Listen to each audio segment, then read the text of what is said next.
लाएंगे, इसी सेशन में लाएंगे। लोग मंदिर में जाते हैं, मत्था टेकते हैं, वही लोग आपको बस में छेड़ते हैं।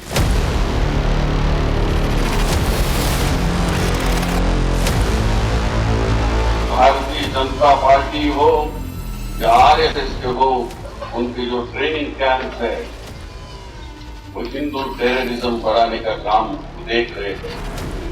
There's no let-up in the attempts to radicalize young men and women in India.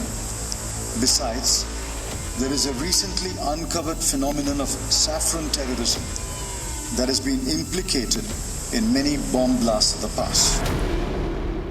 कहते हैं कि जब घर का मुखिया कोई गलती करता है तो उसके पाप को उसकी पीढ़ियां भोगती हैं। राजा के कुकर्मों की सजा उसकी प्रजा को मिलती है।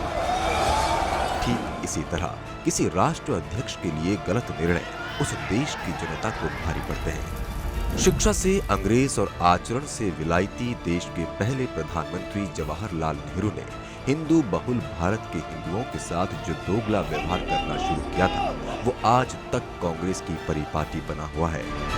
नेहरू को हिंदू शब्द से ही नफरत थी। यही वजह रही कि स्वतंत्र भारत में जब हिंदू देश की आबादी के 84% थे तब उनके स्थापित कई मान्यताओं, परंपराओं और कानूनों को बदलने की पहली बड़ी कोशिश हिंदू कोड बिल के जरिए की गई थी। डॉक्टर राजेंद्र प्रसाद ने इस बिल के बारे में नेहरू को लिखे अपने पत्र में इसे अन्यायपूर्ण और अलोकतांत्रिक बताया था। डॉक्टर राजेंद्र प्रसाद ने अपनी नाराजगी जताते हुए लिखा था कि अगर सरकार को बिल पारित कराना ही है तो सिर्फ हिंदुओं को ही लक्ष्य क्यों बनाया जा रहा है। सभी पंथ मजहबों को इसमें शामिल किया जाए, सभी के लिए विवाह विरासत के एक जैसे नियम बनाए जाए। लेकिन नेहरू की मनमानी के चलते कॉमन सिविल कोड या यूनिफॉर्म सिविल कोड जैसा कोई भी कानून लागू नहीं हो पाया था। लागू हुआ था तो सिर्फ हिंदू कोड बिल। जवाहरलाल नेहरू ने सोमनाथ मंदिर के जीर्णोद्वार का भी विरोध किया था।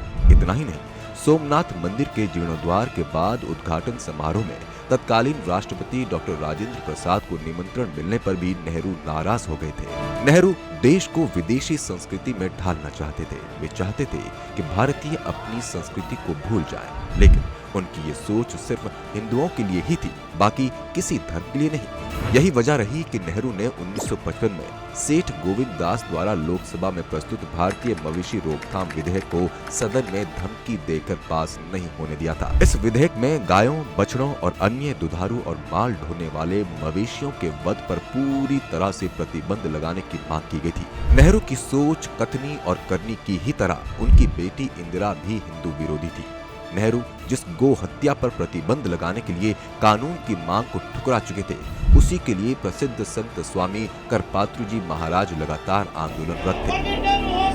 कांग्रेसी सरकार के कान में जूं तक नहीं रेंग रही थी। इससे संतों का आक्रोश लगातार बढ़ता जा रहा था।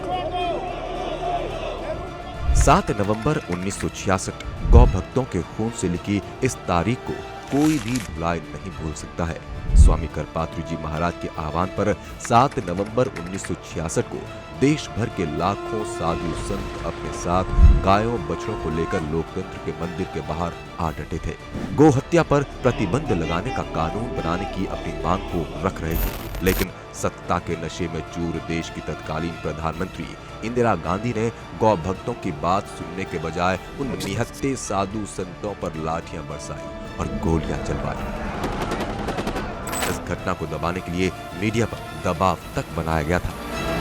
कांग्रेस ने सत्ता में बने रहने के लिए अंग्रेजों की नीति फूट डालो और राज करो को आत्मसात कर रखा है। तभी तो कांग्रेस को हिंदू आतंकवाद या भगवा आतंकवाद की परिभाषा करते हुए शर्म भी नहीं आई थी। पाकिस्तान एजेंडे को आगे बढ़ाने के लिए कांग्रेस 26/11 को हिंदू आतंकवाद साबित करने पर तुली थी। हिंदू विरोधी कांग्रेस की पाप गाथा अभी बहुत लंबी है। अगली कड़ी में आपको बताएंगे कि कैसे सोनिया गांधी की सरपरस्ती में सांप्रदायिक हिंसा रोकथाम बिल लाया गया था। फिलहाल आप बस इतना समझ लीजिए कि अगर ये बिल पास हो जाता तो हर हिंदू के गले की फांस बच जाता।